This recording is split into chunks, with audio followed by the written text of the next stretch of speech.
Morning. How's everybody doing? We're almost afternoon, I guess. Got everybody running around. Open week last week, kind of thought during the off season that we would not like having an off week after playing 2 games, but really, it was really a great time. It hit us at a good time. I mean, we got a chance to catch our breath, heal up a little bit from 2 tough road games that we had. In Michigan State and Chattanooga, 2 very physical football games. So, not only we didn't have any major injuries, but we did have some, bumps and bruises and stuff that the week helped us, get over some of that stuff. We was able to hold some guys, during the week and get them way on, be full go this week. So, we had a good week. We came back in and recapped the Chattanooga game on Monday, which was a great, overtime, road win for us, a non-conference game, a team probably that will be right at the top of their conference or maybe win their conference. So felt like we did what we had to do to win the game, and could have been score wasn't indicative of how lopsided it was for our defense, how well they played that game. But Monday kind of put that to bed, put it behind us. Had 3 great practices last week. We took a Tuesday practice for us is kind of bringing lunch pail to work type day. Is kind of a blue collar day for us. So we kind of did that on Monday. Tuesday, Wednesday, and Thursday. We got 3 of those type practices in. Very physical.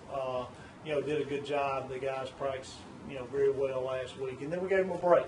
Friday and Saturday we gave them off, and came back in and had some volunteer stuff yesterday, getting ready for West Alabama. And feels like half season's gone. We haven't played a home game yet, but it's going to be good to play in front of our home crowd this week, playing West Alabama, which I believe, if Paris is correct on his math, 1992 was the last time of the meeting between the 2 schools in Division II days. And like I said, just to kind of rekindle that rivalry, which it used to be a big rivalry back in the Gold Gulf South days when you played Troy and West Alabama, which is Livingston back in those days, and UNA, which was great to rekindle the UNA rivalry. Last year it was our best home crowd. UNA brought a lot of folks. We're looking at the same thing from West Alabama this week, and they'll bring in here a top-notch Division II team. And it's getting to where I tell folks all the time now, the rule change, you're going to get to where you don't want to play Division IIs. You give it 2 or 3 years, and they'll have as much talent or more talent than any FCS teams in the country. With you got to graduate and have a 2.5 to play Division I football coming out of junior college. And now the deal is D2s are getting anybody's got a 2.4, 2.3, 2.2. These guys that can't get their GPA up over a 2.5. Division II schools are getting in, and West Al's got several of those guys on the team. And you've seen a UNA team coming in last year, probably as talented defensively, just about as anybody we played last year. So, West Alabama will bring, I think it was an overtime game, a real close game between those 2 last year. They should have beat McNeese on the road last year after McNeese had just spanked, South Florida last year. So you're looking at a good West Alabama team coming in here. Our guys will not overlook this game. And, we never look at really who we're playing. It's not about if you're playing Michigan State or you're playing West Alabama. It's how the Gamecocks play. It's how we play and how we handle our business, no matter who you're playing. And you can't control your opponent. You can't control how good they are or their talent level or how they play. What you're directly in control of, I believe, is how you play. And we're in control of how we play, and we just want to play an A game and play our very, very best. I'll just open it up for questions. I know y'all got a lot of questions for these 2 big. I didn't bring no skill guys in with me. They kind of scrounge me. We got 2 big guys up here with me today. But we got Chris Landrum, who is a D lineman for us, plays on the edge for us. Had a great game against Chattanooga, last week, and played well in the first week against Michigan State. Transferred in last year from Auburn. You wouldn't realize he's transferred. He's a Gamecock through and through, and he just come in here instantly and I think won our team over, just how personal he is, and I'm proud of how he represents us. Just in the community, in the classroom, on and off the field. To my right, I have Terrence Pendleton, who is a team guy. That just describes TP, as we call him. He just does whatever he's got to do. For our football team, we needed to move over last year and play. On the offensive side of the ball, which is something he had not done before. Didn't play a lot of that in high school, even though he was a round ball guy in high school. We was talking about that a while ago. He got several scholarship offers you know, in basketball coming out of high school, and I thought he would have played on the post. TP, you played. You telling me you played shooting guard? No. Is that right? Shooting guard, is that the rumor I heard? No, I could shoot, but I was mostly down. Okay, we'll let him talk to you about that in a little bit. But, you know, TP, just going back to being a team guy, he flipped over, started the first 4 games for us at offensive guard last year. In spring training, he played, you know, a little bit of both, and you know, he just does whatever he's asked to do. He's moved back to the defensive side of the ball this year and playing inside D lineman and doing a really good job.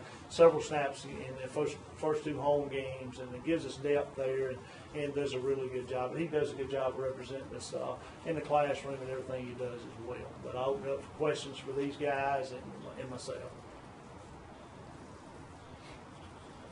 Coach, go back to that Chattanooga. You mentioned the defensive effort in that game, and just the fewest yards we've allowed in Division I games that we've been in Division I. Talk about these 2 guys, their unit up front, just how they control things. Well, that's kind of where we start. You know, you ask our players, you ask our coaches. We're going to start on defense first, and I believe that's where you win a championship. That's the motto of our program, and where it starts out on defense is up front. You got to be able to control the line of scrimmage. So it goes back to if you can make a team one-dimensional, you got a chance. If they can run the ball at will against you, you're going to have a long night defensively. And we started there, and you know, we think we've developed a lot of guys, and these 2 guys are, you know, very much a part of that unit up front. We're proud of the way they played the first 2 ball games. You look back even at the Michigan State game. You know, Michigan State had trouble, you know, running football against us, you know, all night long. And I guarantee you their O-line coach and their offense was very upset on Friday when they looked at that tape and went back and evaluated that deal. So we knew we were going to be pretty good going into the season because offensively we've had a tough time running the ball against them guys in spring training and fall camp. So, it's made our offensive line better having to block these guys every day. But I do believe that is where it starts at defensively. And then, to give up a few yards, in a Division I game, it was a great effort. One of the best efforts defensively that I've ever been a part of, and because it's not like, Chattanooga is bad on offense. I think I can't remember the score. They scored 30 or 40, I think, on Austin Peay on Saturday. So it's not like we played a bad offense. And was with a new quarterback. He was talking about a veteran quarterback. Huseman is a 3-year starter for them. So they had a game manager, explosive offense last year. So to shut them down the way we did defensively was quite an accomplishment, I thought, by our defensive unit. And I was confident enough with them. At halftime, I said, "Hey, we're not going to run the risk of another interception. We're pretty much going to keep the ball on the ground, let our defense win this game." And for us to do that offensively, it was a big decision to make, but I had confidence in how our defense was playing and how they was going to play the second half. So I think it's, like I said, it starts up front with these guys D-line wise, and they're a big part of that. Could you mentioned those Tuesday, Wednesday, Thursday practices are kind of bring your lunch pail type practices. Were they like camp style practices? That's kind of what our Tuesdays like. Now, our guys know the format. We believe you win games by being physical in all 3 phases of the game, and you can talk about being physical all day long, but being physical is something you got to get out there and do. And our guys have gotten to where I'm not going to say they look forward to it, right? TP Creel, I don't know if you look forward to it or not, but it's a way of life. I mean, you got to like to be physical. I mean, I've never seen a physical football team. You may see a team play physical one game, here and there off of emotion, but I think being physical at the line of scrimmage is a way of life, and I think that's what our Tuesdays bring. Our Tuesdays, guys, they know it's going to be a physical day. They know we're going to do inside drill. They know we're going to be physical the whole day because it's a full pad day, and I think they embrace that. And they know we got to be physical to have the success on the field that we want to achieve. You got to be physical. This is a physical football game. That's why you wear a shoulder pad and headgear. And like I said, that's kind of our identity.